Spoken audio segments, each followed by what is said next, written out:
I'm a firm believer that the time for India to really take its rightful position in the world has arrived. Around 30 years ago, 1990, as we all know, India's per capita was slightly higher than China's. But today, China per capita is 6 times that of India. It definitely looks like at some point along the way, the last 30 years, we have missed the bus to an extent.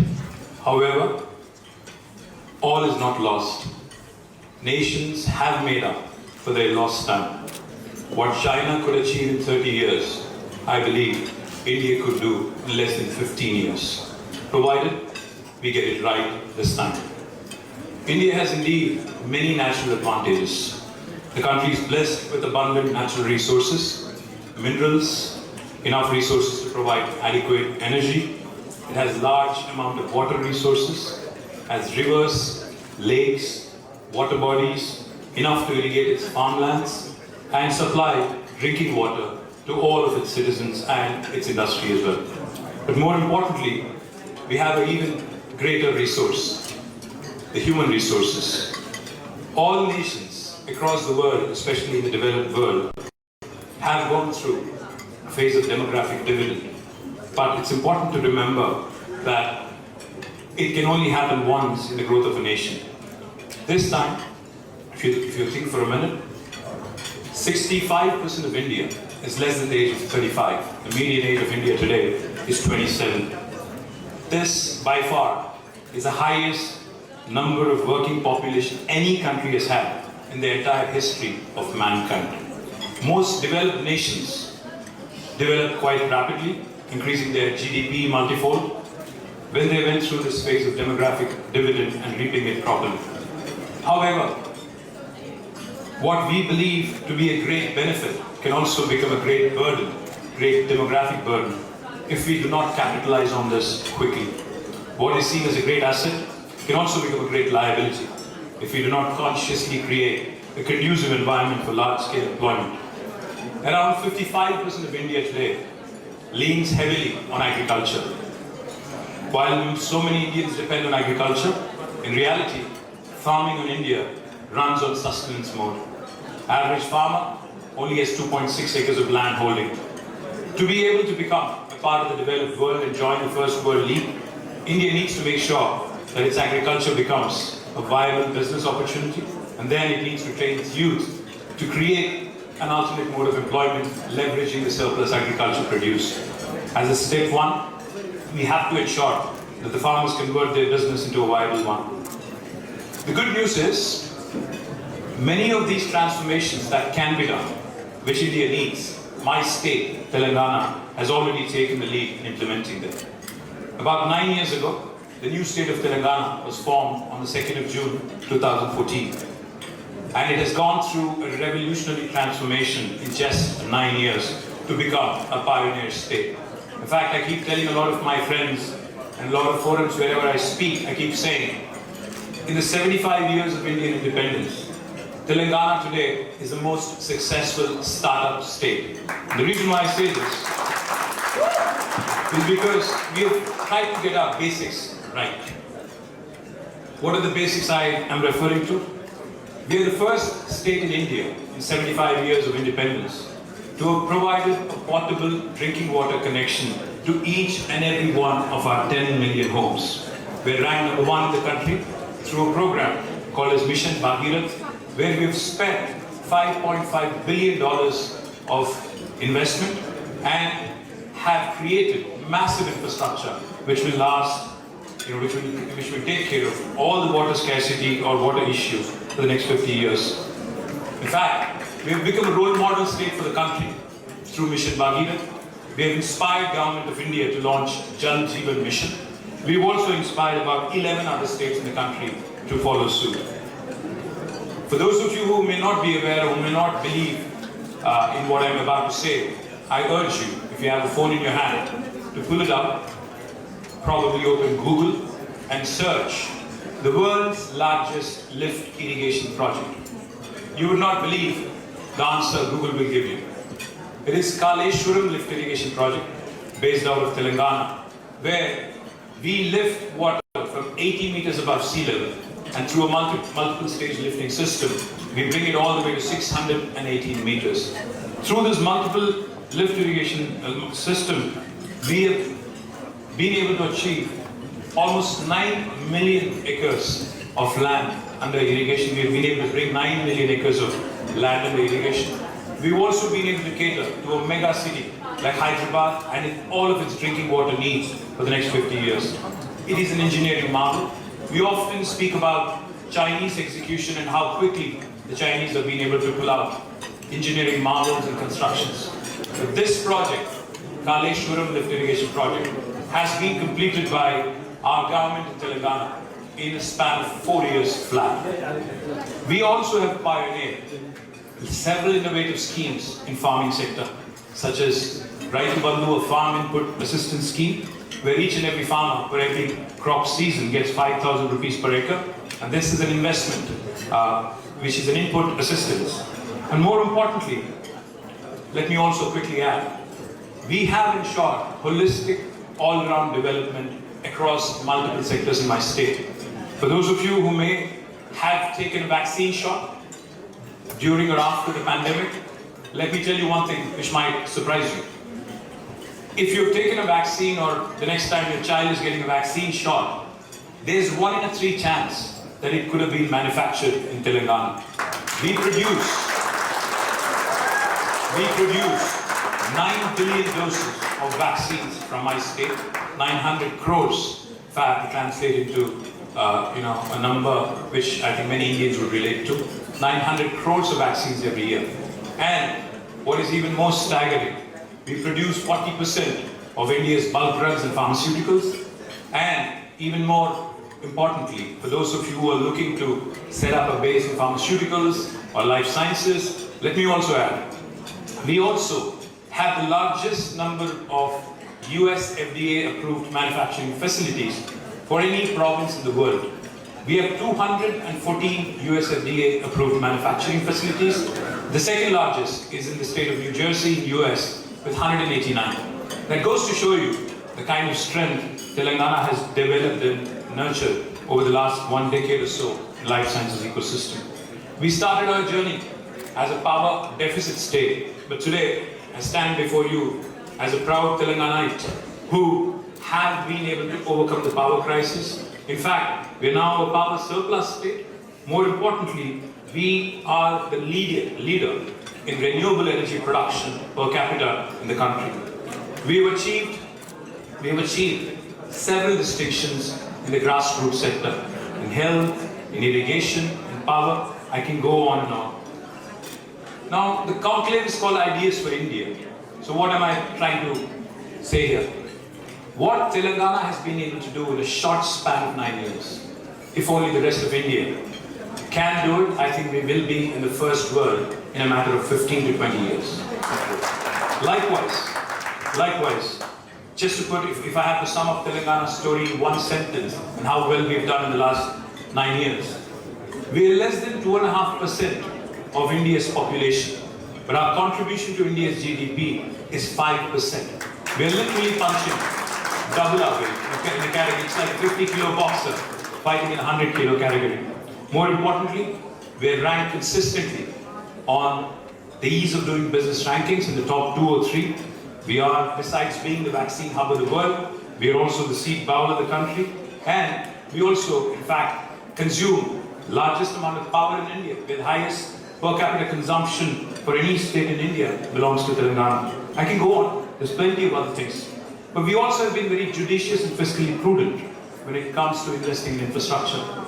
In 2019, Prime Minister Modi had called for a meeting of all the political party heads and had asked us, India is on the cusp of celebrating 75 years of independence. What should we do as a nation, cutting across different things that divide us? What should we do to be in the first world in the next 15 to 20 years is the question he asked us.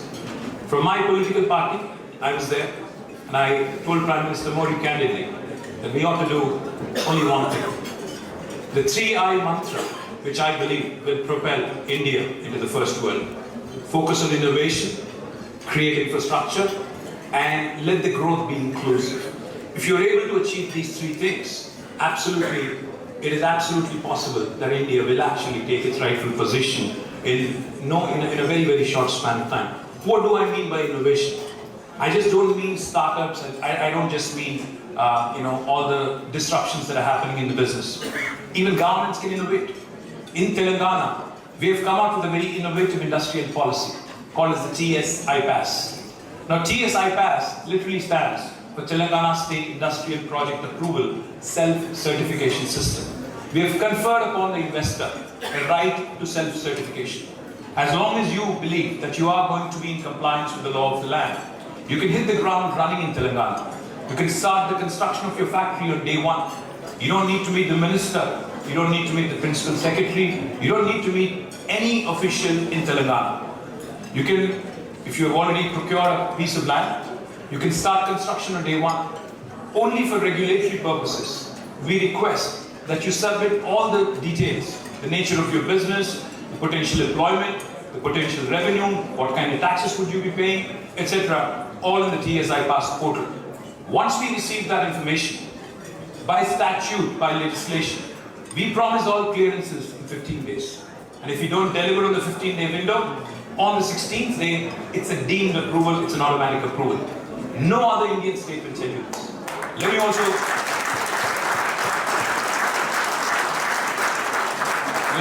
add one more thing. India was known for red tape, was known for all the bureaucratic hurdles that are put in the way of an entrepreneur, of an enterprise being set up.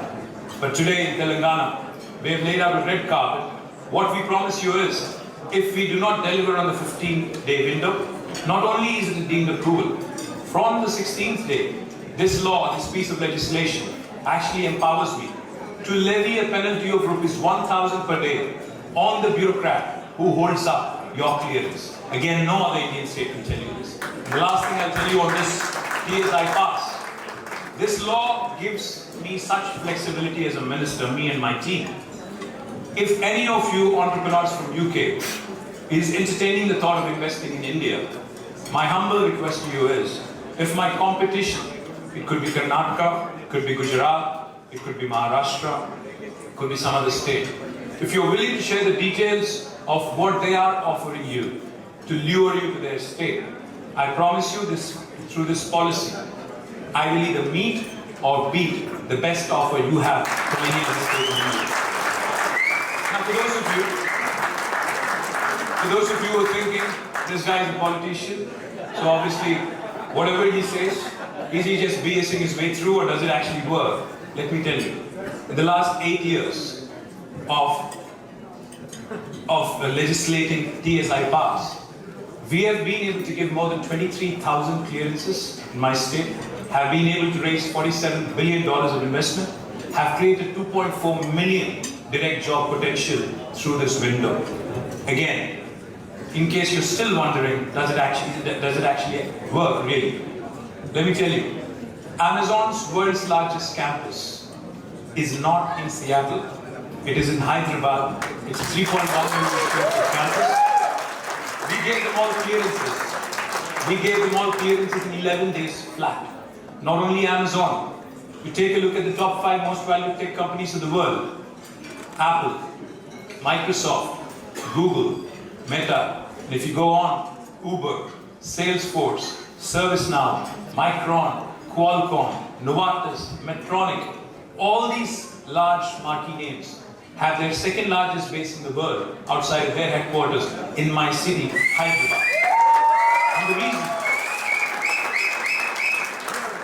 And the reason why we've been able to do this is purely because we've innovated in policy. That's what I meant when I said innovation is important even in governance. Now, infrastructure, let me tell you, we have done some truly astounding things in Telangana. Not only have we built the world's largest lift irrigation project, not only have we delivered on potable drinking water connection to each and every home, not only have we made our state a power surplus state by again balancing our energies and ensuring that 20% of this comes from renewable, most importantly, we have invested in world-class academic institutions. We have created more than 1,000 Gurukul schools, where each of our children from socially underprivileged background, marginalized background, are given quality education. We spend 1,25,000 rupees on each and every child in these schools, and more than 6 lakh children, more than 600,000 children go through this school system. Yesterday, when the class 12 results were declared by the state government, it's a matter of great pride and happiness that most of the children from these Gurukuls have topped and have come out with flying colors. Telangana today also presents a balanced, holistic, integrated model. Now what do I mean? On the one hand, our IT exports have risen by 400%, but our agriculture has also expanded by 119%. Once a dry state, once a parched area, once an area that was known for backwardness, Telangana today is giving Punjab a run for its money in terms of paddy production.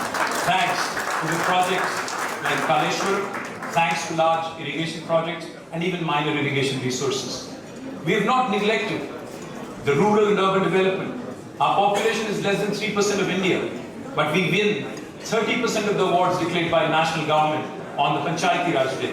It goes to show you a balanced rural development and urban development model, a balance between IT exports and agriculture, a balance between industry and environment.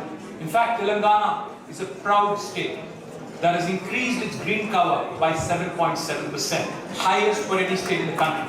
We have created 513,000 acres of new forest. The reason why I'm mentioning all this is because if Telangana, as a committed, conscientious, humane, welfare-oriented, progressive state, led by our Honorable Chief Minister KCR Garu, has been able to achieve these kind of results in a very short span of time, why can't the rest of India follow suit? Why can't we have the same model being implemented by the rest of India? We not only get to witness great vision, execution and tangible progress, but most importantly, we also have freedom of speech, which has now become a rare commodity in India, I must add. In my state, we have social harmony. It doesn't matter which religion you belong to, what language you speak, which country you come from. We call everyone a Telangana Bidda, a Telangana. We embrace all. We embrace all. We shun none. The reason why I call my state the most successful startup state of India is because of all the metrics that I've just mentioned. My humble request to all of you fellow Indians and those of you also who are from Britain, India is a great state, India is a great country to invest, but it's very important to choose your gateway wisely, because India is a federal republic. While the FTA, the trade policy, the trade tariffs, etc. are in the domain of union government, what's more important is to realize that the real action is in the states. Manpower, land, water, fiscal incentives, electricity, all the things that you need to set up an enterprise in India are in the hands of the states, are in the domain of the states. My humble request to you, all of you who are keen on investing in India, please choose wisely, please choose your gateway wisely. For India to become truly a powerful nation, we need stronger states and more empowered, more decentralized administration. I thank Prateek and the entire team of India Week for this opportunity. Thank you very much. Jai Hind.